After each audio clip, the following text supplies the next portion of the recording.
बासित सिंध के current political situations के ऊपर बात करते हैं, हर बार पीपल्स पार्टी आ जाती है। ना कराची में कोई तरक्की हो रही है, ना ही सिंध में कोई तरक्की हो रही है। तो इसके बारे में क्या कहना चाहेंगे? एक शॉर्ट सा सिर्फ जुमला बोलूंगा जिस पर मेरा ईमान है कि जो सिंध की आवाम को कमजोर समझकर चलते हैं, एक वक्त आएगा जब उनकी तकरीर भी कांपेगी और उनकी तस्वीर भी। देखिए, एक आईटी की फील्ड रह गई थी जिस पर मुझे बड़ा एक वो था, फखर भी था कि यार ये आईटी की फील्ड पाकिस्तान को आगे लेके जाएगी, लेकिन इसमें भी फिर करप्शन आ गई। अगर आपने सुना होगा, फिर डब्बे हो रहे हैं, गोरों के पैसे खाने की वो हो गया है, उसको हलाल करार दे दिया गया एक तरीके से हमारी सोसाइटी में। सोसाइटी का फेलियर है। Assalamualaikum everyone, this is your host Varda Bhatt from Connect Podcast, powered by A&I Group of Companies. हमारे साथ आज मौजूद हैं MPA सिंध पब्लिक इश्यूज के बोल्ड एडवोकेट और यूथ की आवाज डॉक्टर अब्दुल बासित। अस्सलामुअलैकुम बासित साहब, कैसे हैं आप? कैसे हैं? खैरियत से? ठीक ठाक? मैं बिल्कुल ठीक। बासित, सबसे पहले तो थैंक यू सो मच कि आप आए यहाँ पर, और यहाँ आकर आपको कैसा फील हो रहा है? अल्हम्दुलिल्लाह, एनर्जेटिक एनवायरनमेंट है। अब देखते हैं आप कितना मेरे को बख्श पाती हैं सवालात में। बासित साहब, बेसिकली हमारी एक नेक्स्ट जेन की मूवमेंट चल रही है और इसी वजह से हमने आज आपको यहाँ पर इनवाइट किया है कि हम भी आपकी तरह एक ऐसे प्रोजेक्ट के ऊपर काम कर रहे हैं कि यूथ की आवाज़ को राइट अथॉरिटीज़ तक पहुँचा रहे हैं। और जिस तरीके से आप जानते हैं कि हर बंदा किसी ना किसी सर्कमस्टांसेस में फंसा हुआ है। हमारे कुछ गवर्नमेंट सेक्टर्स ऐसे होते हैं जहाँ पर कोई केसेस लेकर जाए तो महीने गुजर जाते हैं और उनके प्रॉब्लम्स रिजॉल्व नहीं हो पाती। तो नेक्स्ट जनरेशन एक ऐसे प्रोजेक्ट के ऊपर काम कर रहा है जो आवाम की आवाज़ को, यूथ की पर्टिकुलरली आवाज़ को सही अथॉरिटीज़ तक पहुँचाते हैं। तो सबसे पहले तो मेरा आपसे ये सवाल है कि आपकी पॉलिटिकल जर्नी कैसे स्टार्ट हुई? माशाल्लाह, यू लुक सो यंग, तो ये वाला पैशन कैसे आया आपके अंदर? बेसिकली मैंने कंप्लीट करी थी अपनी पीएचडी इन 2022। उससे पहले मैं as a lecturer in Malaysia में पढ़ा रहा था तकरीबन फॉर 7 years। पढ़ाने के बाद पीएचडी के बाद मुझे वापस ही आना था। जो एक विजन में लेकर चला था और जो एक डायरेक्शन थी कि अपनी एजुकेशन कंप्लीट करनी है, उसके बाद वापस आना है। उस 7 साल में बहुत सीखा। एक अच्छा एक्सपीरियंस रहा इंटरनेशनल यूनिवर्सिटीज़ में पढ़ाने का। वापस आए तो एक अपॉर्चुनिटी आई, उसको हमने अवेल करा। और जो मैं समझाऊं कि क्लासरूम मेरे ख्याल से इंडिविजुअल स्टूडेंट्स की लाइफ चेंज कर सकती है, जो अल्हम्दुलिल्लाह मैंने करवाई होगी 7 साल में। लेकिन जो पॉलिसीज हैं उसको चेंज करके आप जनरेशन ही चेंज कर सकते हैं। तो इसलिए ये डायरेक्शन लिए मानता हूँ ये कोई फेवरेट डायरेक्शन नहीं होती यूथ की। बहुत मुश्किलात हैं, लेकिन किसी ना किसी को स्टेप लेना होगा और वक्त के साथ ये चीजें बेहतर होंगी भी। डॉक्टर से पॉलिटिशियन बनने तक का सफर कैसा चल रहा है? चैलेंजेस हैं। देखिए, जब एजुकेशन के बैकग्राउंड से जब आप आते हैं, खास तौर पे इंटरनेशनल एक्सपोजर लेकर, तो आपका जो पर्सपेक्टिव होता है वो थोड़ा डिफरेंट होता है दूसरों से। जैसे लोगों से आप मिलते हैं उस तरह आपको काम करना पड़ेगा ऑन ग्राउंड। और जो ग्राउंड रियलिटी ये है कि यहाँ पर अच्छी नीयत के लोग कम हैं। अनफॉर्चुनेट है ये है, लेकिन इसको चेंज मैंने और आपने ही करना है। होता ये है कि कोई मानने को तैयार नहीं होता कि कोई सियासतदान करप्शन फ्री भी हो सकता है। ये भी गलत पर्सपेक्टिव है। सब पॉलिटिकल पार्टीज में गलत लोग भी होते हैं, अच्छे लोग भी होते हैं। तो अच्छे लोगों को अगर आप प्रेस करेंगे ना, तो मेरे ख्याल से ज्यादा अच्छे लोग निकल कर भी आएंगे। बिल्कुल ऐसा ही है। और पॉलिटिक्स ये एक ऐसी चीज़ है, एक ऐसा बेसिकली परसेप्शन है कि हर बंदा आगे आने से 10 बार पहले सोचता है कि हमें कोई थ्रेट्स ना हो जाए। हमारी मतलब फैमिली सपोर्ट नहीं कर रही होती कि अगर उनके बच्चे का विजन भी है कि मुझे इस पार्टी को ज्वाइन करना है, मैं सोसाइटी के लिए कुछ इम्प्रूवमेंट के तौर पे बहुत सारी चीज़ें करना चाहता हूँ। आजकल सोशल एक्टिविस्ट आपको पता है इतने सारे हैं, और उनका भी माइंड होता है कि भाई हम पार्टी के थ्रू अगर आएंगे तो हमारी ज़्यादा सुनी जाएगी। तो मुझे ये बताइएगा कि आपका फोकस अभी किस किस्म के प्रोजेक्ट्स के ऊपर है, डेवलपमेंट साइट्स पर? देखिए, जो मेरी कॉन्स्टिट्यूंसी है उसकी जो अभी बेसिक नीड है वो है पानी, जिसपे मैंने पिछले 1 साल में तकरीबन बहुत अच्छा खासा एरिया क्लियर करवाया है। लेकिन वहाँ पे अभी भी इश्यूज हैं जिस पे हम डेली बेसिस पे काम कर रहे हैं। मैं सिर्फ ये प्रूव करना चाहता हूँ, जो 1 साल में करा भी है, कि फंड सिंध गवर्नमेंट का सपोर्ट हो ना हो, एक एमपीए अगर कुछ चेंज करना चाहता है अपनी कॉन्स्टिट्यूंसी में तो वो करेगा और कर सकता है। अगर कोई एमपीए नहीं कर रहा तो फिर मेरा नहीं ख्याल उसको 4 साल बाद ये सीट डिजर्व करता है वो। आपको अब तक कितना टाइम हो गया है पॉलिटिकल पार्टी ज्वाइन किए हुए? मेरी एफिलिएशंस यकीनन रही हैं अपनी एजुकेशन से पहले। जैसे मैंने कहा कि 7-8 साल तो मैं था ही मलेशिया में, और मलेशिया में ही रहा, तो वापस आके एक एफिलिएशन आपकी रहती है डिफरेंट लोगों से। एमकेएम पाकिस्तान से भी रही है मेरी एफिलिएशन, तो यकीनन यहीं ज्वाइन बैक करा, और इंशाल्लाह अल्हम्दुलिल्लाह भी इस सीट पे मौजूद है पार्टी के वजह से। कभी आपने सोचा था कि मलेशिया में पढ़ने वाला एक लड़का, यंग टैलेंट, पाकिस्तान में आकर एक पॉलिटिकल पार्टी ज्वाइन करेगा और एमपी सिंध बनेगा? इस पर मैंने एक जवाब दिया था। एक मलेशिया में कॉन्फ्रेंस में मुझसे पूछा गया था कि आप इतनी यंग एज में एजुकेटर बन गए हैं तो कैसे, तो उनको भी मैंने ये जवाब दिया था कि एक्सीडेंटल लेक्चरर था मैं, और एक्सीडेंटल पॉलिटिशियन हूँ। एक्सीडेंटल लेक्चरर ये था कि बैठा हुआ था, कभी सोचा नहीं था कि एक लेक्चरर की जॉब मैं करूँगा, बहुत सीरियस जॉब होती है, लेकिन एक अपॉर्चुनिटी आई, उसको अवेल करा, उसमें प्रूव करा। यहाँ पे भी एक अपॉर्चुनिटी आई, उसको भी अवेल करा, और अभी शुरू के स्टार्टिंग के 6 मंथ सीखा बहुत, और अब अल्हम्दुलिल्लाह वो सिंध असेंबली गए थे तो हर कोई कहता था यंग बच्चे आए। Exactly. लेकिन अब उनको मुश्किल थोड़ी। कभी ऐसा फील हुआ कि लोगों ने आपको इस तरीके से ट्रीट किया हो कि भाई ये तो छोटे हैं, ये क्या कर लेंगे, इतनी ज्यादा इंपॉर्टेंस स्टार्ट में ना मिली हो? मेरी लाइफ की जो जर्नी रही है, जो जितना मुझे अंडर एस्टिमेट करता है उसको मैं उतना ही एंजॉय करता हूँ। अंडर एस्टिमेट के बाद एक पावरफुल जवाब देने में जो मजा आता है वो ओवर एस्टिमेट होने में नहीं आता। कंस्टिट्यूएंसी में रहकर अब तक आपने कौन सा ऐसा मेजर काम अब तक किया है जिसको आप फखर से कहते हैं कि हाँ भाई ये वाला जो प्रोजेक्ट था ये मैंने अचीव किया है? प्रोजेक्ट तो बहुत सारे करे, लेकिन जो एक प्रोजेक्ट है, एक सेक्टर है मेरा 11J, जहाँ पे बहुत लो इनकम लोग रहते हैं, जहाँ पानी नहीं था 25 साल से। अभी उनकी तरफ पानी आया तो तकरीबन 800 से 1000-1100 घरों को पानी मिल रहा है। अभी भी उसमें मुश्किलात हैं, लेकिन कम से कम अब मिलना शुरू हुआ है। जो वो टैंकर मंगवा कर पैसे खर्च करते थे, अब उनकी बचत हो रही है। तो ये कौन सा इलाका था? ये सेक्टर 11J है, नॉर्थ कराची में। तो अब वहाँ पर इम्प्रूवमेंट आ रही है? बिल्कुल इम्प्रूवमेंट आ रही है, और इसमें कोई गवर्नमेंट सपोर्ट मुझे नहीं मिली। मैंने जैसे कहा, अच्छा, विदाउट फंड, विदाउट किसी की सपोर्ट, विदाउट एनी स्कीम, एक एमपीए अपने इलाके में अगर काम करना चाहता है तो कर सकता है। ये मैं वापस बोलता रहता हूँ, इसीलिए बोलता रहता हूँ कि सब तक आवाज जाए। पब्लिक जो है ना, एक एमपीए को पता नहीं क्या जमीनी खुदा बनाकर पेश कर देती है, पता नहीं कौन कौन से वेलकम हो रहे होते हैं। ऐसा ही है। मैं समझता हूँ उसी से उनका दिमाग खराब होता है। एक तकब्बुर पैदा हो जाता है एक इंसान में। एक एज अ नॉर्मल सिटीजन ही उनको ट्रीट करा जाए, मुझ समेत, तो वो मेरे ख्याल से बहुत बेहतरी लाएगा इलाके में। बासित, आप जिस तरीके से यूथ के ऊपर काम करते हैं, और मैं आपसे ये जानना चाहती हूँ कि इस वक्त आईटी का जो स्कोप है, आप उसको कहाँ पर देखते हैं? क्या वाकई हमारे पाकिस्तान के नौजवान इतने कैपेबल हो रहे हैं कि वो आईटी इंडस्ट्री को आगे बीट कर सके? देखें, जो हमारे माइंडसेट्स हैं ना, और जो माइंड्स हैं, बहुत पावरफुल माइंड्स हैं हमारी सोसाइटी में, खासतौर से कराची के नौजवानों की मैं बात करूंगा। They are street smarts, they are very fast learners. वो सीख भी रहे हैं आईटी की फील्ड में, और आईटी की फील्ड में अल्हम्दुलिल्लाह बहुत अच्छा भी कर रहे हैं। यहाँ पे कुछ खराबियां देखें, एक आईटी की फील्ड रह गई थी जिसपे मुझे बड़ा एक वो था, फखर भी था कि यार ये आईटी की फील्ड पाकिस्तान को आगे लेके जाएगी, लेकिन इसमें भी फिर करप्शन आ गई। अगर आपने सुना होगा, फिर डब्बे हो रहे हैं गोरों के पैसे खाने की, वो हो गया है, उसको हलाल करार दे दिया गया एक तरीके से हमारी सोसाइटी में। सोसाइटी का फेलियर है। अगर आईटी की फील्ड जेन्युइन तरीके से सही डायरेक्शन में यूज हो तो कोई इशू नहीं है, लेकिन जो रिसेंट वाकया है अरमुगान वाला भी, अगर इस डायरेक्शन में आप यूज करना चाहते हैं तो मेरे ख्याल से आने वाले जनरेशन के लिए बहुत बेनिफिशियल हो सकती है।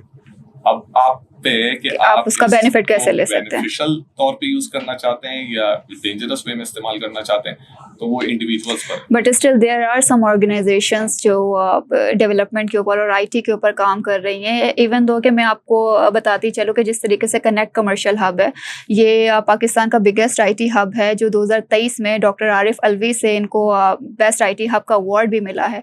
यहाँ पर more than 15,000 students IT courses कर चुके हैं, एंड बहुत सारे यहाँ पर ऐसे ट्रेनिंग सेशंस भी होते हैं। इंक्यूबेशन सेंटर है जहाँ पर बच्चों को ट्रेन किया जाता है, और फिर यहाँ से स्किल्स सीख कर वो आगे जाके एक डिलीवर भी कर सकते हैं और अच्छी जगहों पर जा भी सकते हैं। और अभी भी कुछ डेवलपर्स इस तरीके से हैं कि अगर सब मिल के इस तरीके से इस इनिशिएटिव के ऊपर काम किया जाए, क्योंकि गवर्नमेंट सेक्टर्स करती तो हैं लेकिन प्राइवेट सेक्टर्स को आगे आना बहुत ज़्यादा ज़रूरी है। आगे आर्टिफिशियल इंटेलिजेंस का दौर है, ज़रूरी नहीं है कि कोई एक इदारा हो, लेकिन this is the example, biggest example कि जिस तरीके से कनेक्ट ने बच्चों को ट्रेन किया है। तो आप इस चीज़ के ऊपर क्या कहना चाहेंगे मज़ीद? देखिए 3-4 ऑर्गेनाइजेशंस हैं जिसका मैंने काम देखा है, वो अच्छा है। कनेक्ट का अपनी जगह एक अच्छा है, कुछ और ऑर्गेनाइजेशंस हैं वो भी कर रही हैं। नाम नहीं लेता, फिर वो फेवरेटिज्म पे आता है। एग्जैक्टली कनेक्ट पे बैठा हूं, यहाँ लेना पड़ रहा है कमर्शियल की तरह। लेकिन अगर 15,000 स्टूडेंट्स आप लोगों ने पास आउट करें, ये बहुत खुशाइंद है और यकीनन इससे बेहतरी आएगी, इकोनॉमिकली भी आपको बेहतरी आएगी। आप अगर फ्रीलांस के तौर पर काम करते हैं फॉर इंटरनेशनल ऑर्गेनाइजेशंस, वो समहाउ आपकी इकोनॉमी को भी स्ट्रॉन्ग कर रहे हैं। लेकिन बस मैं एक चीज के हूं कि थोड़े से एथिकल वैल्यूज को देखा जाए आईटी सेक्टर में खासतौर पे। कनेक्ट भी कुछ ऐसे सेमिनार्स करे जिसमें बच्चों को बताए कि कौन सी वाली डायरेक्शन जो है वो ठीक है, हमारे इस्लामिक पर्सपेक्टिव को भी देखे कि ये वाली ठीक है, ये वाली खराब है, उनको थोड़ा सिखाए। क्योंकि नौजवान जो होते हैं उनको आप जिस तरह मोल्ड करना चाहते हो जाते हैं, तो थोड़े से ये यूथ को समझाना भी पड़ेगा, उनको प्रॉपर मेंटोरशिप की जरूरत है। बिल्कुल ऐसा ही है, तो वो मेंटोरशिप अब मिलनी चाहिए ताकि ये हम गलत डायरेक्शन से निकलें और जो ठीक डायरेक्शन में काम कर रहे हैं उनको भी मजा आए। क्योंकि अगर मैं 1 लाख रुपए कमा रहा हूँ मेहनत करके और कोई 10 लाख रुपए कमा रहा है गलत काम करके, तो कहीं ना कहीं डिमोटिवेशन वो 1 लाख वाले को भी आती है कि यार मैं भी ये गलत काम ही कर लेता हूँ, इतनी मेहनत के बाद क्या फायदा। तो इन चीजों को थोड़ा चेंज करना चाहिए इस फील्ड में। लेकिन बासित, अगर हम कंपैरिजन करते हैं प्राइवेट स्कूल्स का और गवर्नमेंट स्कूल लेवल्स में, देखें बच्चे तो सारे एक जैसे होते हैं। एक टैलेंट उस बच्चे में भी है जो गवर्नमेंट लेवल के स्कूल में भी पढ़ रहा है। बहुत सारे ऐसे बच्चे हैं जो हमारी खुद की नज़र में भी हैं कि गवर्नमेंट स्कूल से पढ़ के वो एक अच्छे मकाम पर बैठे हुए हैं। तो लेकिन अभी पाकिस्तान का जो निज़ाम चल रहा है, specifically when it comes to the interior Sindh as well, तो उसके निज़ाम को बेहतर करने के लिए डोंट यू थिंक कि गवर्नमेंट को एक्शंस लेने चाहिए? देखें, गवर्नमेंट स्कूल्स पे अगर आप रिलाई करना चाह रही हैं और आप ये बोलना चाह रही हैं इसमें कोई इम्प्रूवमेंट आएगी, कभी भी नहीं आनी और ना आने वाली है। टोटली ये लोग एनजीओस पे बेस कर रहे हैं आप लोग। कुछ चेंज नहीं होने वाला क्योंकि वो एक करप्ट सिस्टम, इन्होंने गोस्ट स्कूल्स हैं हमारे पास, गोस्ट टीचर्स हैं, सैलरीज जा रही हैं आवाम के पैसों से, कोई फर्क नहीं पड़ रहा किसी को।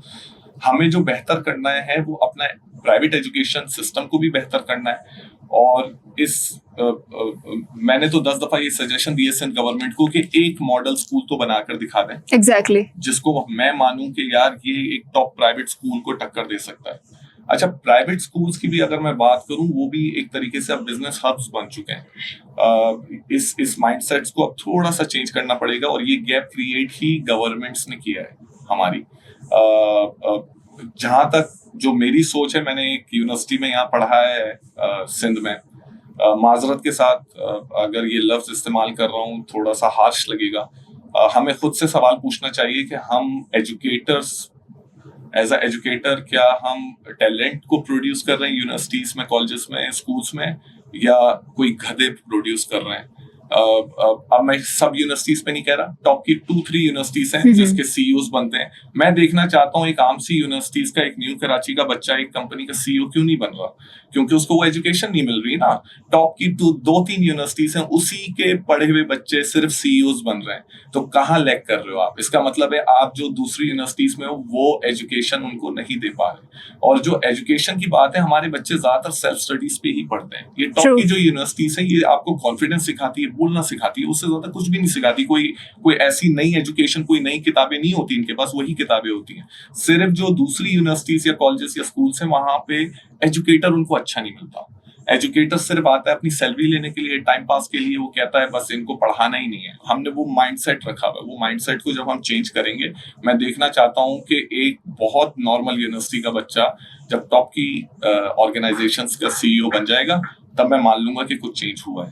बिल्कुल ऐसा ही है। और आपकी बात को मैं कनेक्ट भी करूंगी कि कुछ कॉन्सुलेट्स ऐसे भी हैं जिन्होंने यूनिवर्सिटीज़ के साथ कोलैबोरेट MOU किया है और कहा है कि आपके ही स्टूडेंट्स, यूनिवर्सिटी के स्टूडेंट्स हमारे पास स्कॉलरशिप में अप्लाई करेंगे और हम उन्हें आगे भेजेंगे।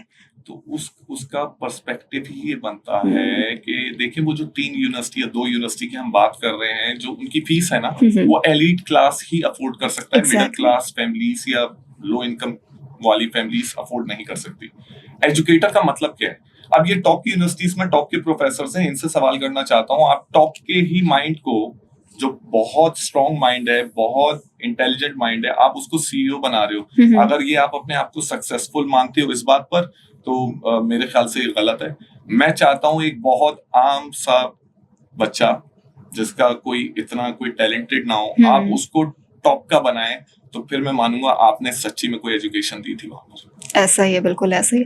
बासित, कुछ हमारे यंग एंटरप्रेन्योर्स ऐसे भी हैं, देखिए हर घर का माहौल अलग होता है और हर घर में बैठ के हर बच्चा काम कर भी नहीं पाता। तो कुछ मतलब कभी-कभी बच्चों के लिए ऐसी अपॉर्च्युनिटीज़ भी क्रिएट करनी चाहिए, उनको एक हब प्रोवाइड करना चाहिए जहाँ पर वो बैठकर आराम से सुकून से अपने बिज़नेस मॉड्यूल के ऊपर काम कर सकें। लेकिन एक यंग टैलेंट है, वो अफोर्ड ही नहीं इतना रेंट कर सकता, तो वो कहाँ से करेगा? इस तरीके से ऑर्गेनाइजेशंस या गवर्नमेंट लेवल पे या प्राइवेट सेक्टर्स पे आपको क्या लगता है कि ऐसे हब्स बनाने चाहिए जहाँ पर एक इमर्जेंट टैलेंट जो है वहाँ पर आकर अपना बिजनेस जनरेट कर सके? क्योंकि कुछ क्लाइंट्स ऐसे होते हैं जो आपकी फिजिकल अपीयरेंस मालूम करना चाहते हैं, फिर अगर नहीं होता तो वो समझते हैं कि भाई स्कैम है।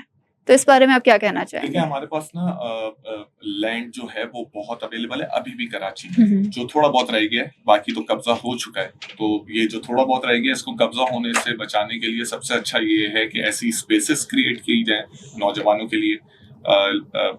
लाइब्रेरी के कॉन्सेप्ट यकीनन होने चाहिए, लेकिन ये ओल्ड स्कूल थॉट्स हो चुके हैं। अब लाइब्रेरी के साथ इन्हें थोड़ा सा आईटी फील्ड पे उसी लाइब्रेरी में कुछ ऐसे स्पेसेस बना दें जहाँ पे बच्चा जाए, अपनी एजुकेशन के हवाले से भी काम कर ले, इंटरनेट की उनको एक्सेस हो, तो मेरे ख्याल से बहुत चीजें बेहतर भी हो जाएंगी और बहुत बच्चों को एक अपॉर्चुनिटीज भी मिल जाएंगी कुछ काम करने के लिए। जिस तरीके से A&I ग्रुप ऑफ कंपनीज ने कनेक्ट को लॉन्च किया है, यहाँ पर वो ऐसे स्टूडेंट्स को भी फैसिलिटेट कर रहे हैं जहाँ पर फॉर इंस्टेंस के कोई एक यंग टैलेंट आया है, उन्होंने अपना आइडिया पिच किया है। अगर A&I ग्रुप ऑफ कंपनीज को उनका आइडिया पसंद आया है तो वो उनके साथ MOU करते हैं और उनको फ्री स्पेस भी प्रोवाइड कर रहे होते हैं। ये सिलिकॉन बेसिकली वो कॉन्सेप्ट है और लोकली भी यहाँ पे एक ऑर्गेनाइजेशन ने करा है, गवर्नमेंट के साथ मिलकर। सिंध गवर्नमेंट ने उनको फंड भी करा, अच्छे खासे पैसे, मेरे ख्याल से मिलियंस में है, कोई 200-300 मिलियंस तो अभी रिसेंटली दिए गए। देखिए, वो गलत नहीं है मेरे लिए, एक अच्छा कॉन्सेप्ट है वो, लेकिन उसमें 98% तो फेलियर्स आते हैं, 2% सक्सेस रेट आता है उसमें। और उसी को वो सक्सेस स्टोरीज बना देते हैं। ठीक है, वो 2% जो सक्सेस स्टोरीज है, वो 98% जो फेलियर है वो मेरे लिए फेलियर नहीं है। वो बच्चे ने कुछ सीख लिया, उससे कुछ लर्निंग ले ली, अब वो आगे जाके उसको कुछ बेहतर कर सकता है, कुछ और बेहतर बिजनेस मॉडल लाएगा। तो ऐसे होने चाहिए प्रोजेक्ट्स, यकीनन। बासित, यूथ को पॉलिटिक्स से दूर रहने के लिए मोटिवेट भी किया जाता है कि अगर तुमने कुछ करना है तो पॉलिटिक्स से दूर हो जाओ। ऐसे लोगों को क्या मैसेज देना चाहेंगे? अब देखिए, यूथ जो है वो हमारी यूथ जो है बड़ी अनप्रेडिक्टेबल है। अभी पाकिस्तान इंडिया की वॉर से पहले एक डिफरेंट नैरेटिव चलता था सोशल मीडिया पे, और मेरे ख्याल से जंग के दौरान कुछ और नैरेटिव चला, और अब जो नेगेटिव चीजें बोली जा रही थी इंटरनेट पे हमारी पाकिस्तान आर्मी के खिलाफ, वो टोटली चेंज हो गई विद इन 5 days 6 days। तो 6 days में आपने मतलब एक तरीके से नैरेटिव बदल दिया, चीजें बदल गई। जो लोग बोलते थे कि वो मिसाइल किस काम के हैं, वो एक जवाब भी मिल गया, और यूथ का भी एक थोड़ा माइंड क्लियर हुआ। तो हमारी यूथ बड़ी अनप्रिडिक्टेबल है आज। वो सिचुएशन के साथ कहीं पर भी डाइवर्ट हो जाती है, कहीं पे भी डाइवर्ट हो जाएगी, क्योंकि यूथ का नाम ही यही है। अच्छा, इस दुनिया में यही है, वो कहीं पे भी डाइवर्ट हो जाएगी किसी भी टाइम पे। तो उनकी डायरेक्शन जो है बस हमने ठीक रखनी है, और उसके साथ कुछ बेहतर इकदामात करने, उनको अपॉर्चुनिटीज देनी है ताकि वो ग्रो करें, अपनी फैमिलीज को भी सपोर्ट करें, और यही फ्यूचर होगा हमारा पाकिस्तान का। बिल्कुल ऐसा ही है। बासित, जिस तरीके से अभी पाकिस्तान के जो मामलात हैं उसमें पानी, बिजली, गैस का बहुत बड़ा प्रॉब्लम है। इवन 12-12 घंटे कुछ इलाकों में लाइट्स जा रही होती हैं, और एक अच्छा खासा तबका, तकरीबन 70% जो यूथ है वो पाकिस्तान से जा चुकी है। कुछ ऐसी रिसर्च भी सामने आई थी कि एक बच्चा जब स्कूल से, यूनिवर्सिटी से ग्रेजुएट होता है, उसका ये मेंटालिटी बेसिकली होती है कि मैंने बाहर चले जाना क्योंकि पाकिस्तान में कुछ नहीं है। अगर हमारा टैलेंट इसी तरीके से अपने टैलेंट को बाहर कंट्रीज में जाके यूटिलाइज करेगा तो ऑब्वियस सी बात है पाकिस्तान में तो फिर कुछ भी नहीं बचेगा। तो पानी, बिजली, गैस ये नेचुरली एक बेसिक राइट्स है हर सिटीजन का। इसके ऊपर जितनी भी गवर्नमेंट्स आती हैं वो इलेक्शंस के टाइम पे तो बहुत बड़ी-बड़ी बातें करती है कि हम आपको ये दे देंगे, बिजली फ्री हो जाएगी, ऐसा हो जाएगा, वैसा ही हो जाएगा। जब वो वोट कास्ट हो जाते हैं, उनको सीट्स मिल जाती हैं, उसके बाद कहाँ गए उनके वो विजन्स, कहाँ गए उनके वो अनाउंसमेंट्स जो वो अवाम को ब्लैकमेल करके वोट्स ले रहे होते हैं। इस पूरी सिचुएशन पे आप क्या कहना चाहेंगे? देखें, अगर आप सिंध की बात करेंगे, सिंध पे ही फोकस रखते हैं, आप सिंध के नौजवानों की बात कर लेते हैं। 60% हमारी यूथ है, 30 की एज से, मेरे ख्याल से कम उम्र बच्चे हैं हमारे पास कराची में 60%। जॉब अपॉर्चुनिटीज आपने उनको दी नहीं, तो यकीनन वो बाहर जाने का सोचेगा। गवर्नमेंट भी नहीं दी, प्राइवेट भी नहीं दी, आपने दोनों से उनको लटका दिया। ठीक है, ये हो गया। कराची की सूरत हाल जब 2005-10 के टाइम जब हम देखते थे या लोग आते थे हमारे, हमें डेवलप मिलता था। पंजाब से लोग आते थे ना, वो कहते थे सिंध और कराची तो बहुत बेहतर हो रहा है यार, बहुत तरक्की कर रहा है कराची। अभी जो है, अगर आप पंजाब जाए ना, पंजाब हमसे बहुत आगे जा चुका है, डेवलप्ड हो चुका है। ये बात बहुत बुरी लग जाती है सिंध गवर्नमेंट को, लेकिन हकीकत है। अच्छा, लाहौर है उनका एक शहर, छोटा शहर है, कोई मानता हूँ कराची से कंपेयर करना ठीक नहीं है। क्या वहां पे हाइड्रेंट्स हैं पानी के? क्या वहां पर कुंडा सिस्टम है? तो ये जो करप्शन की अपॉर्चुनिटीज क्रिएट करी जाती हैं, ये जान के की जाती है ताकि पैसे लिए जाएं। मैं कहीं बैठा हुआ था तो मजाक कर रहा था कि पता है, किसी टॉप की यूनिवर्सिटी से एजुकेशन हासिल नहीं करो, किसी तरह सरकारी अफसर बन जाओ, किसी केएमसी के ना कोई राइट पोजीशन पे आ जाओ, किसी वाटर बोर्ड की राइट पोजीशन पे आ जाओ। एक सीईओ कितना कमाता है? 50 लाख कमाता होगा, 40 लाख कमाता होगा। ये अफसर उससे ज्यादा कमाते हैं महीने के। अब आप कंपैरिजन करें, अगर ऐसे ब्यूरोक्रेट्स को आप लोगों ने सर पे चढ़ाया हुआ है और इनका कोई अकाउंटेबिलिटी नहीं हो रही, तो यकीनन यूथ भी परेशान डिसअपॉइंट रहेगी और चीजें बेहतर नहीं होंगी। तो कराची का सलूशन यही है, पहले आपको ब्यूरोक्रेसी को, अब माजरत के साथ ये लफ्ज यूज करना पड़ता है कि डंडे के जोर पे आपको इनको रोकना पड़ेगा। अगर आप कहते हो कि सिर्फ कानूनी तौर पे आप रोक सकते हो, तो मेरे ख्याल से अगले 50 साल बाद मैं इस दुनिया में रहूंगा या नहीं रहूंगा, कोई और बैठा होगा और आपको यही बोल रहा होगा, ये करप्ट सिस्टम है। करप्ट सिस्टम को हमने जड़ से उखाड़ना है। और माजरत के साथ मैं ये एक और बात भी कहूंगा कि जो हमारे बेबी बूमर्स जनरेशन के अभी तक बैठे हुए कुछ सीटों पे आ गए, उन्हें हटाकर यूथ को लाना पड़ेगा। बासित, सिंध के करंट पॉलिटिकल सिचुएशंस के ऊपर बात करते हैं। हर बार पीपल्स पार्टी आ जाती है, ना कराची में कोई तरक्की हो रही है, ना ही सिंध में कोई तरक्की हो रही है, तो इसके बारे में क्या कहना चाहेंगे? एक शॉर्ट सा सिर्फ जुमला बोलूंगा जिस पर मेरा ईमान है कि जो सिंध की आवाम को कमजोर समझकर चलते हैं, एक वक्त आएगा जब उनकी तकरीर भी कांपेगी और उनकी तस्वीर भी। बड़ी गहरी बात कही है आपने, करनी पड़ती है। बिल्कुल ऐसा ही है। Thank you so much Basit. अब मैं आपके साथ लास्ट में एक रैपिड फायर गेम करूंगी जिसमें मैं 2 चीजें कहूंगी, आपने अपनी फेवरेट चीज को चूज करना है, ठीक है? पॉलिटिक्स या डॉक्टरेट, ज्यादा मुश्किल? पॉलिटिक्स। इस्लामाबाद या Karachi, favourite city? Karachi. Leader जिसने आपको इंस्पायर किया हो? कायदे आज़म। कभी पब्लिक ने आपको डायरेक्टली चैलेंज किया? पब्लिक से तो चैलेंजेस आते हैं, लेकिन आप उसको डील कैसे करते हैं वो डिपेंड करता है। सबसे ज्यादा गुस्सा किस बात पर आता है? करप्शन पर। पॉलिटिक्स का सबसे अच्छा लेसन क्या है? कि किसी पे ट्रस्ट इतनी इजीली ना करें। सोशल मीडिया पे सबसे एक्टिव एप्लीकेशन जो आप यूज करते हो? फेसबुक। यूथ के लिए एक वर्ड? कि ऑनेस्ट रहो, अपने मुल्क से भी और अपनी फैमिली से भी और अपने शहर से भी।